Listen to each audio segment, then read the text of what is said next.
जय श्री हरि। पूज्य गुरुदेव के चरणों में प्रणाम। साधक के हृदय में बार बार ये जिज्ञासा उठती है कि साधक में किन गुणों का होना आवश्यक है, कौन अपनी साधना को सफल कर सकता है। पूज्य भाई जी उपनिषदों के आधार पर एक कथा के माध्यम से साधक के प्रमुख 3 गुणों की ओर संकेत कर रहे हैं। वे वृद्धारण्यक उपनिषद के आधार पर कहते हैं कि एक समय देवता, मनुष्य और असुर सबके सब पितामह प्रजापति ब्रह्मा जी के पास शिष्य भाव से विद्या सीखने गए। नियम पूर्वक ब्रह्मचर्य का पालन करते हुए उनकी सेवा करने लगे। इस प्रकार कुछ काल बीत जाने पर उन्होंने उपदेश ग्रहण करना चाहा। सबसे पहले देवताओं ने जाकर प्रजापति से प्रार्थना की कि हे भगवान, हमें उपदेश दीजिए। प्रजापति ने उत्तर में एक अक्षर दै कह दिया। स्वर्ग के भोगों की भरमार है, भोग ही देवताओं का सुख माना गया। कभी वृद्ध न होकर देवगण सदा इंद्रिय भोगों में लिप्त रहते हैं। अपनी इस अवस्था पर विचार कर देवताओं ने दै का अर्थ दमन अर्थात इंद्रिय संयम को समझा। अपने को कृतकृत्य मानकर प्रजापति को प्रणाम कर वे वहां से चलने लगे। प्रजापति ने पूछा, क्यों, मेरे उपदेश किए हुए अक्षर को तुम क्या समझे?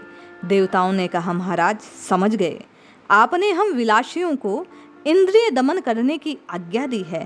प्रजापति ने कहा, तुमने बिल्कुल ठीक समझा। मेरे दै कहने का यही अर्थ था। जाओ, परंतु मेरे उपदेश के अनुसार चलना, तभी तुम्हारा कल्याण होगा।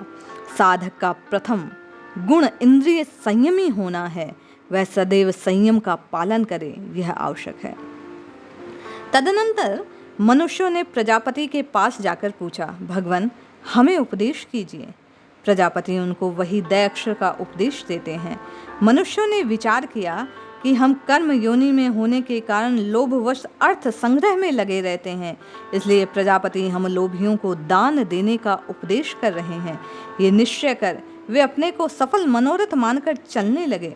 प्रजापति ने उनसे भी प्रश्न किया, क्या समझे तुम?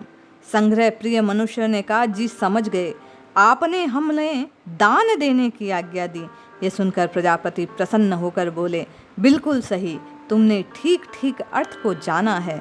अब तुम्हारा कल्याण होगा। साधक का दूसरा गुण है वह संयमी होने के साथ साथ अल्पवयी, संग्रह से दूर रहे और लोभ का त्याग करता रहे। इसके पश्चात असुरों ने प्रजापति के पास जाकर प्रार्थना की, भगवान हमें भी उपदेश कीजिए। इनको भी प्रजापति ने दै अक्षर का उपदेश किया। असुरों ने समझा, हम में हिंसा भाव की प्रधानता है। क्रोध और हिंसा हमारा नित्य का व्यापार है। अतएव प्रजापति हमें इस दुष्कर्म को छोड़ने के लिए कृपा पूर्वक उपदेश दे रहे हैं। वह चाहते हैं कि हम दया को हृदय में धारण करें। यह विचार कर वह चलने को तैयार हुए। प्रजापति ने उनसे भी प्रश्न किया, क्या समझे? तब हिंसा प्रिय असुर ने कहा, देव आपने हम हिंसकों को दै कहकर प्राणी मात्र पर दया करने की आज्ञा दी है। यह सुनकर प्रजापति प्रसन्नता से कह उठे, वत्स तुमने बिल्कुल ठीक समझा। मेरे कहने का यही तात्पर्य था। अब तुम द्वेष छोड़कर प्राणी मात्र पर दया करना, इससे तुम्हारा कल्याण होगा। साधक का तीसरा गुण क्रोध और हिंसा का त्याग। अक्रोध को साधक को धारण करना चाहिए। क्रोध का सदैव त्याग करना चाहिए। द्वेष से उसे दूर रहना चाहिए।